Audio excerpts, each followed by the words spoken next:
far out in the wide sea, where the water is deepest, lies the kingdom of the Mer people.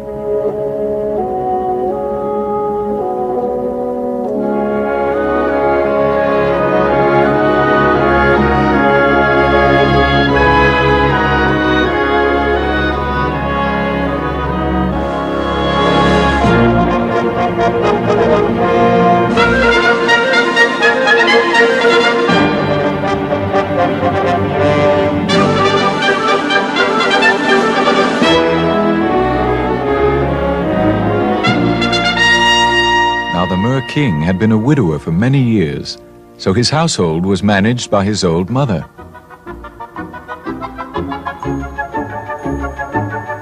Also entrusted to the Mer Queen mother's care were her granddaughters, the 6 princesses.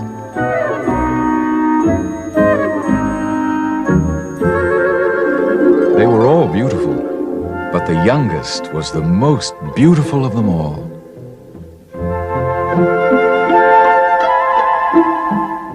The magnificent seashell palace was the princesses' playground, but when they tired of it, they would tend their gardens in the soft, blue sand.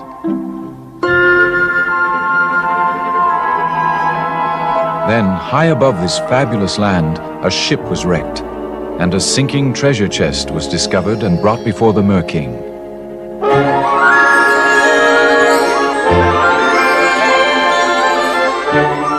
While her sisters adorned themselves with the glittering jewelry and rich ornaments that they found inside the chest, the Little Mermaid asked only for the white marble statue of a handsome young man.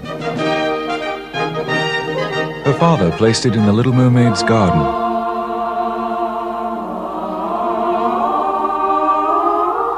And there she would sit, quiet and thoughtful.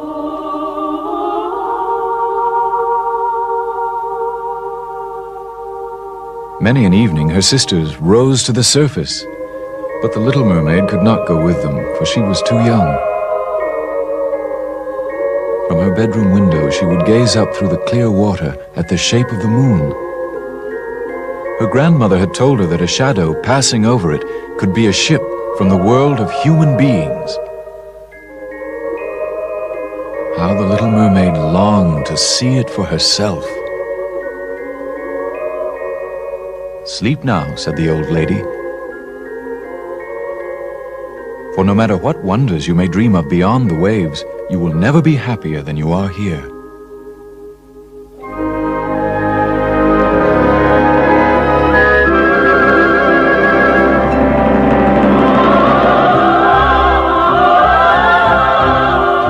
At long last, the Little Mermaid was summoned to her father's presence.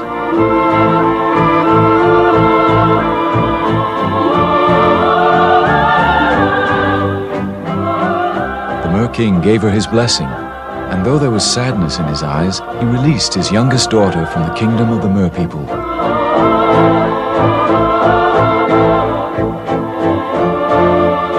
"Farewell," she cried, and she rose up through the waters, light as a flake of foam.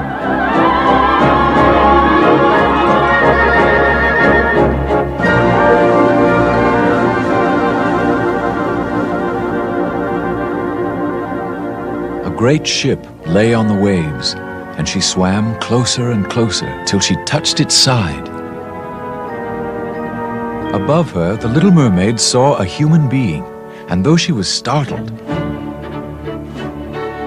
he looked so like the statue in her garden that she stayed nearby watching him.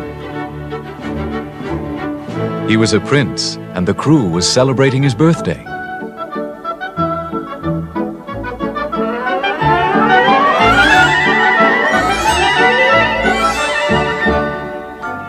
Rockets shot up into the air, and she was so frightened that she dived below the ship. Though the sight of the beautiful reflections soon drew her back. As the last rocket faded, the sail was unfurled. But the Little Mermaid could not leave the handsome prince, and she followed in the ship's wake. Suddenly there was a foaming and fermentation from the depths of the ocean. It was the enchantress of the 7 seas, come in search of the bones of shipwrecked sailors. The waves boiled at her touch, and the storm clouds gathered at her command.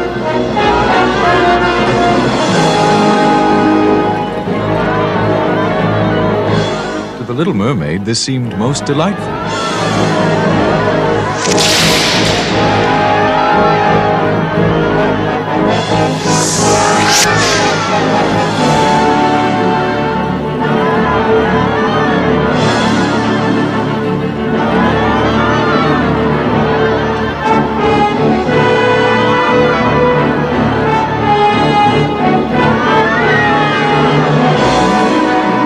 The prince's ship, however, was in great peril.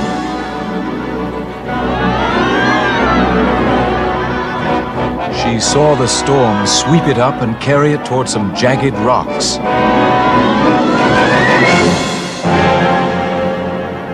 Where it was smashed into splinters. She searched desperately among the floating wreckage for the prince.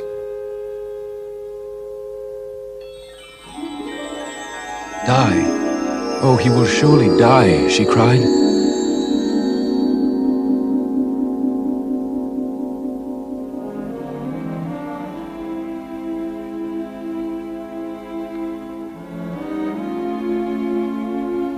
Yet, though his eyes had already closed, the wicked enchantress did not claim the prince's body. For the Little Mermaid found him, and holding his head above the waves, let the current carry them to a distant beach.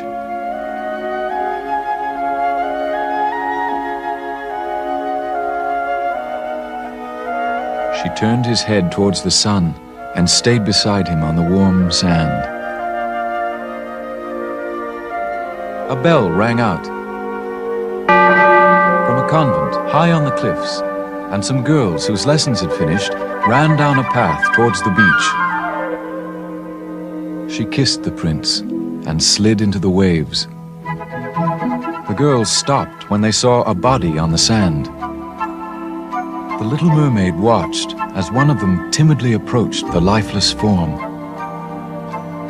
When the girl knelt down and stared into the prince's face, his eyelids flickered.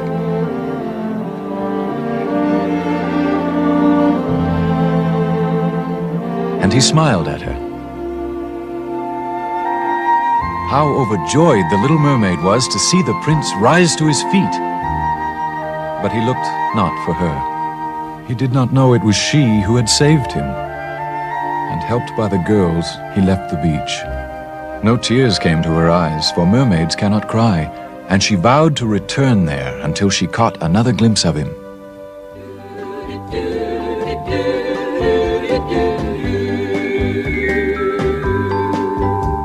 Don't leave your hopes at the bottom of the sea, but count on your dreams ending happily.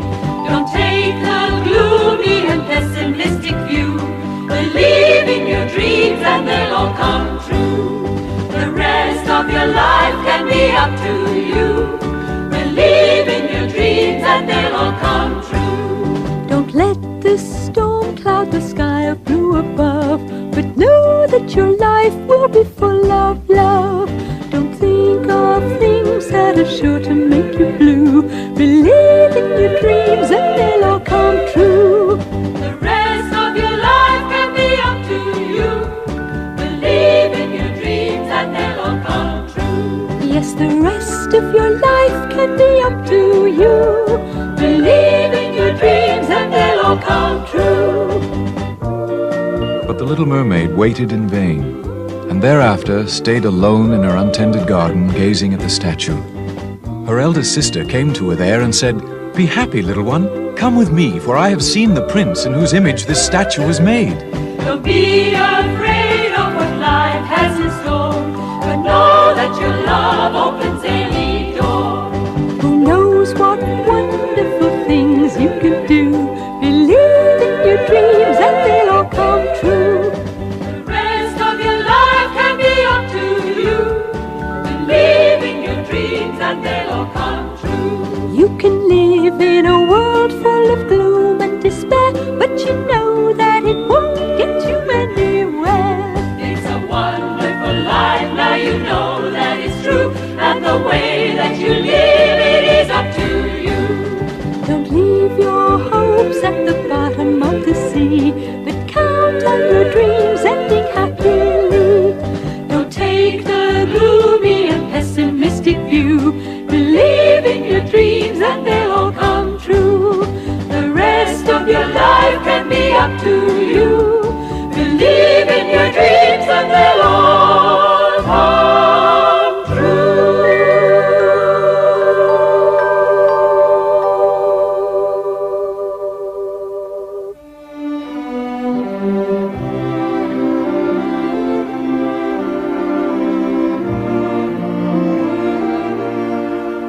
On a bridge over the stream that ran through the garden of the prince's castle, the little mermaid saw him standing alone in the moonlight, and covered by the quiet waters, she fell asleep, content at last.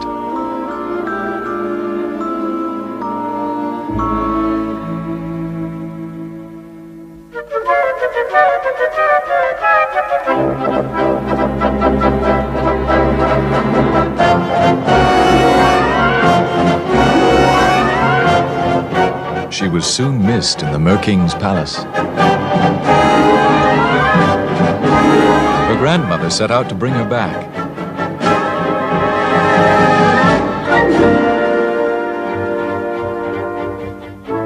And she found her by the rocks near the castle.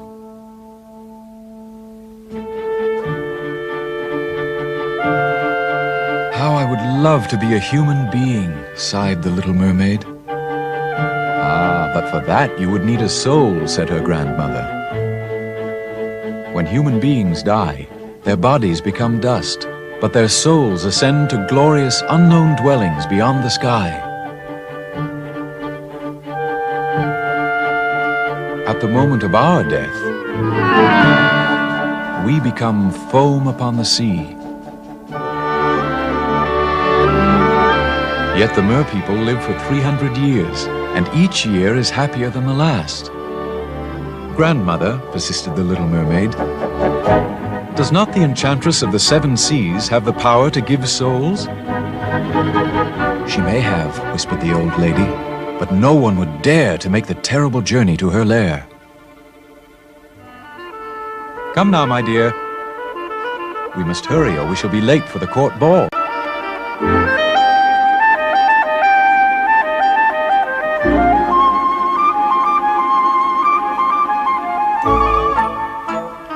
But the little mermaid could not forget her love for the handsome prince and her need to possess an immortal soul. No matter what the cost, she thought, I will seek out the enchantress. So she slipped away from the graceful dancers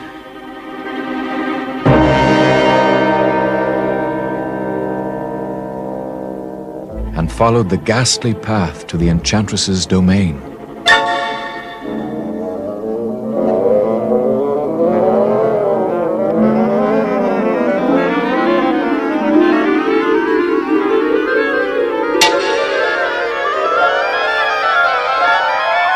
A furious whirlpool caught her and dragged her down towards a lake of boiling mud.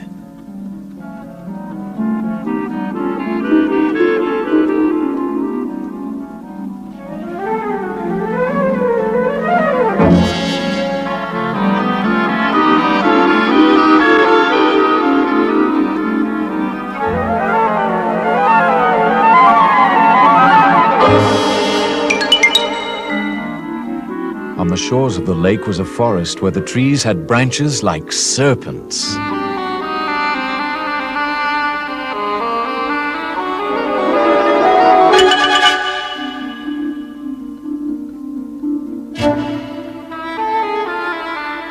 They would have strangled her had she not escaped their grasp.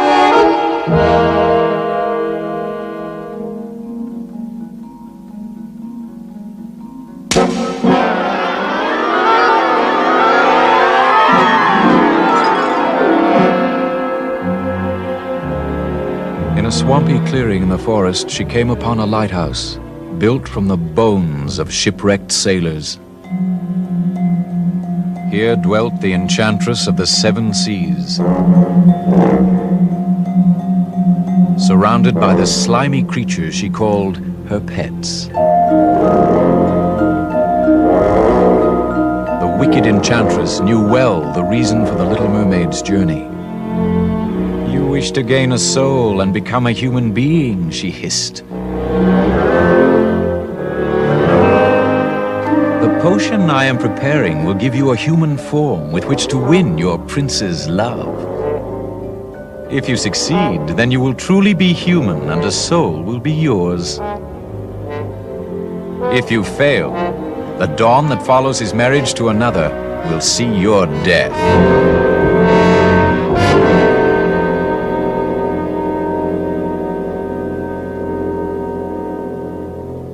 your heart will break, and you will become foam upon the sea. In payment, the enchantress demanded a mermaid's most precious possession, her beautiful voice. So be it, were the last words the Little Mermaid ever uttered. The enchantress's cloak covered her, and in an instant, she was in front of the prince's castle. She drank the bitter potion.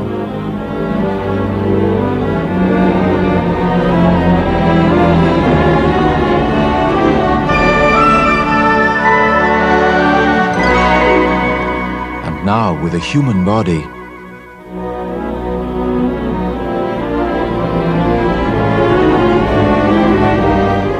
stood for a fleeting moment.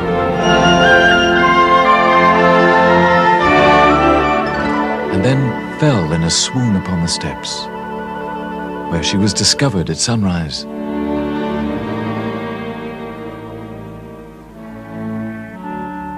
The prince reached her first. He took her up in his cloak and carried her into the castle. Because of her weakness and lack of speech, everyone there thought her the only survivor of a dreadful shipwreck.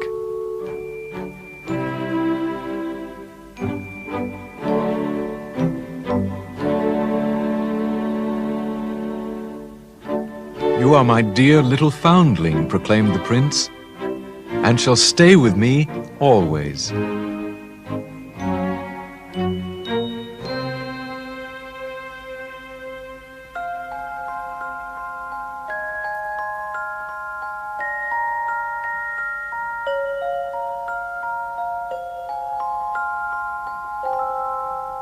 I'm in a world so strange and new, a world so sweet and fair.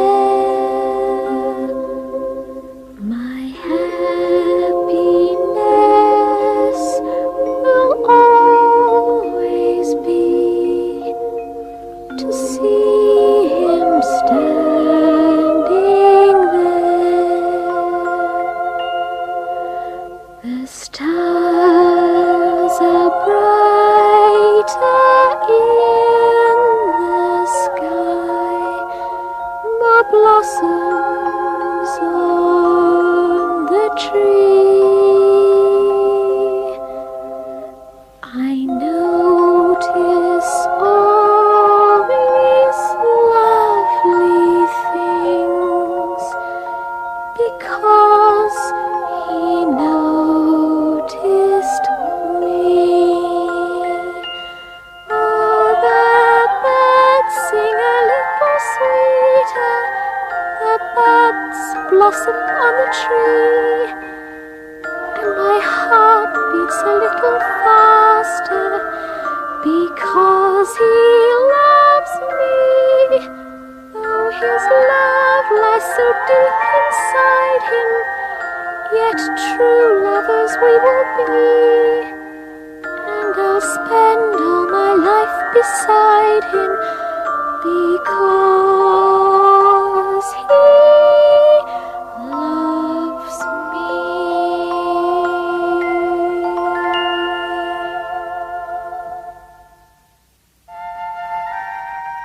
Every day, the Little Mermaid became dearer and dearer to the prince, but he thought of her only as a sweet, gentle child.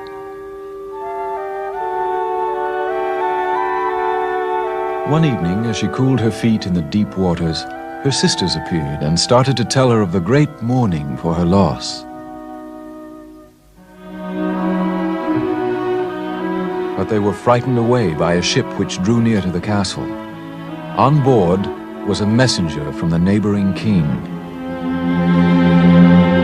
His words stabbed the heart of the Little Mermaid. At the birth of our king's daughter, the messenger declared, it had been agreed by the two royal families that the baby princess would one day be the prince's bride.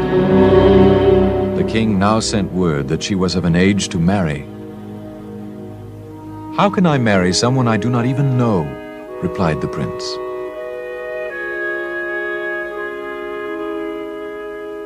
But I will return with you to meet the princess. Then I may still hope, thought the little mermaid, for he cannot love a stranger. Are you not glad I brought you with me to see such wonders? The prince said to her as the ship entered the harbor of the king's splendid city.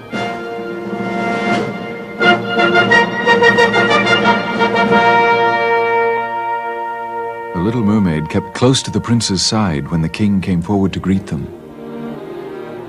They waited for the princess, who had only just returned from her school, a convent high on the cliffs of a distant beach. "It is she!" exclaimed the prince.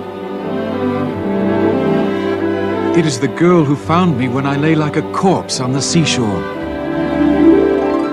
As she looked up into the prince's face, the little mermaid knew that he loved the princess, and in the face of the princess, she saw that his love was returned.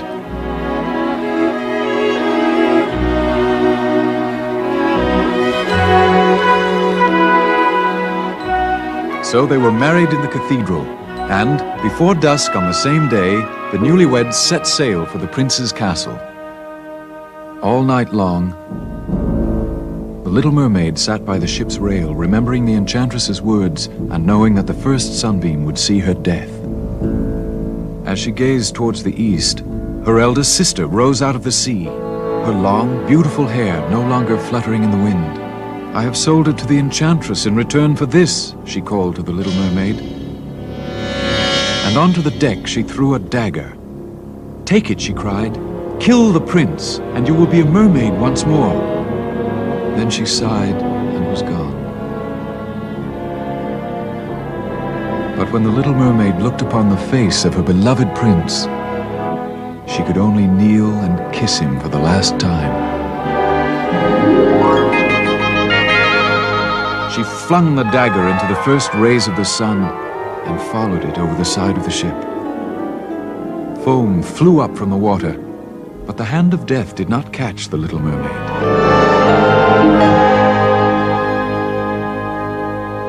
And she felt herself rise higher and higher until the clouds surrounded her.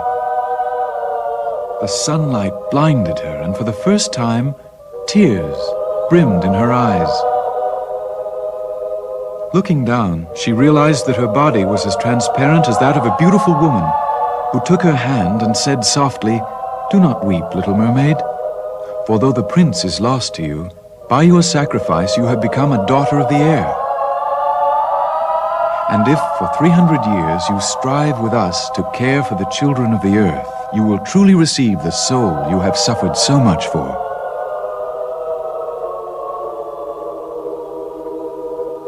Now, when a child is bad, the daughters of the air shed tears, and for each tear a day is added to their term of trial.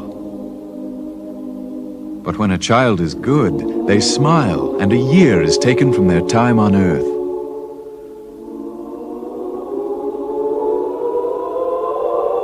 The years passed quickly for the little mermaid, because she smiled much more than she wept, and she passed beyond this troubled world into everlasting happiness.